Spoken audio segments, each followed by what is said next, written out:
Bienvenue dans Exploration d'un monde imaginaire avec François Quérir-Nadon. Voici le récapitulatif de la 5e partie de la saison 1. Alors, comme on fait des erreurs quand ça fait longtemps qu'on n'a pas joué, peut-être ça m'a décidé de leur faire vivre encore des nouveaux personnages pour venir en support aux personnages principaux. Avec cette nouvelle série de personnages secondaires sont des marins. Et là, mes joueurs m'ont clairement fait mention que là, ça commençait à faire beaucoup. J'ai bien saisi le message, mais ce qu'eux ne savaient pas, c'est que j'avais prévu qu'ils viendraient se rejoindre à quelque part dans l'histoire pour venir grossir l'équipe pour la quête des dragons de l'île aux tempêtes.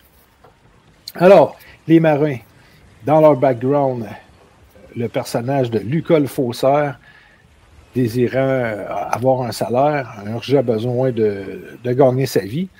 Sa sœur qui est tavernière lui dit un bateau en partance pour au port. Si tu te dépêches, tu vas être bon pour l'attraper. Il se présente, il se fait intercepter par des gars.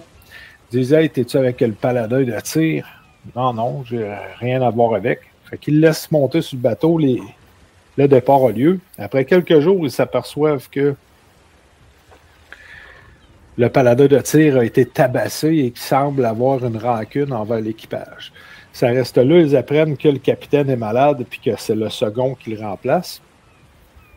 Le maître d'armes, costaud, plein de tatous d'en face, grosse musculature, une brute, donne des ordres et de plus en plus dur avec les nouveaux.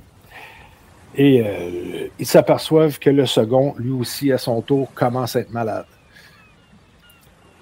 Ils apprennent aussi que, comme un malheur arrive jamais seul, les membres d'équipage sont malades. Il y en a un qui est assistant cuisinier. Il s'aperçoit que les rations vont être nettement insuffisantes pour le voyage qu'ils ont à faire. Et non seulement il y a la maladie, les rations insuffisantes, mais au bout de quelques jours, le gouverneur lâche, en même temps que la vie du second. Là, eux, inquiets, cherchent un moyen de quitter le bateau parce que là, ça va pas bien. Ils essaient de réparer le gouvernail. Malheureusement, il manque leur jet. Alors, un bateau qui se promène en zigzagant sur le lac de vapeur.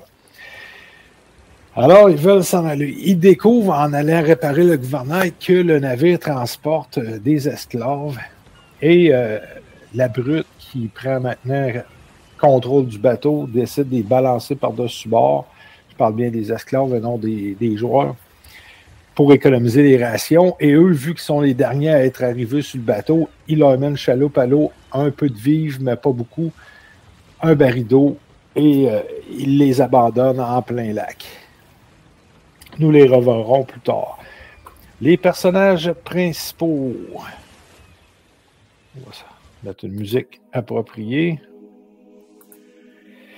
Pour les personnages principaux qui arrivent enfin sur l'île aux tempêtes, ils font la connaissance des habitants du cloître, avec entre autres Runara. Ils sont accompagnés du révérend Alden, fait qu'ils rencontrent Runara, Tarak, Varnot et les kobolds. Ils découvrent un peu le cloître, ils vont à la bibliothèque, ils découvrent un peu des livres. J'avais tout monté, plusieurs livres que je savais que ça pourrait être d'intérêt. Alors, ils s'y mettent tranquillement jusqu'à ce que Tarak leur raconte l'histoire avec les Myconides et les échanges qu'il fait. Ça sera dans la suite. Pour cette partie-là, c'est notre pire partie à vie à date en ligne. Une partie où j'ai rencontré des bugs incroyables. Ça allait tellement mal. Au Olbé, on a été obligé de le fermer. Ça laguait. C'était atroce. Avec un joueur qui n'arrête pas de renifler dans le micro. Pas nécessairement de sa faute, là. Tout le monde peut être malade. Un joueur qui mange des chips. Un party en... pas un party, mais de la visite en background avec des enfants. Une cacophonie sonore. C'était vraiment atroce. Alors, j'aimerais savoir, en terminant, quelle est votre pire expérience de jeu en ligne. Moi, suite à ça, j'ai upgradé mon forfait Internet là, pour plus que ça arrive de mon côté. Et j'ai fait une sérieuse mise au point avec les joueurs pour éviter que ça mange des affaires croustillantes avec beaucoup de bruit pendant une partie. Et que si quelqu'un fait un party ou qui reçoit de la visite, ben, qu'il nous mentionne qu'on remette la game parce qu'on ne peut pas jouer dans des conditions comme ça. C'est pas agréable pour personne. Alors, racontez-moi dans la fosse votre pire expérience en ligne. En attendant la suite.